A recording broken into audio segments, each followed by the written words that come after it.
Bir yigit, mayxo'r bir yigit Alloh qalbiga bir insof berib, shu menam bir yoshim katta bo'lib qoldi, bir masjidga boray deb peshin namoziga ketdi. Namozga kelsa, farz namozida turganda telefonini o'chirish yodidan chiqibdi. Farzda turgan chog'ida telefoni jiringlab ketibdi.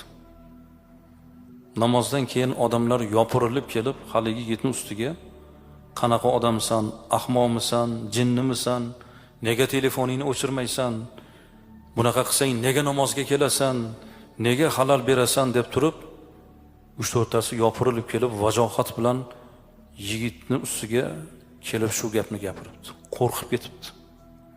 Chunki u bilmay qoldi. Yodidan ko'tarildi o'chirish. O'zi birinchi kelishi ekan, Alloh bir tavfiq berib. Xafa bo'lib, to'g'ri qatnab yurgan qahvaxonasiga boribdi, mayxonasiga. Borib quy debdi. Ko'tarib bittasini ichibdi. Yana quy debdi, yana ko'tarib ichibdi. Uchinchisini quyib qo'ygan ekan, xayol og'ushida o'tirsa, qo'li stakonga tegib tushib ketibdi. Chil-parchin bo'lib yerga sinibdi. Bu endi bu yerdan ham bir qattiq gap eshitaman deb tursa,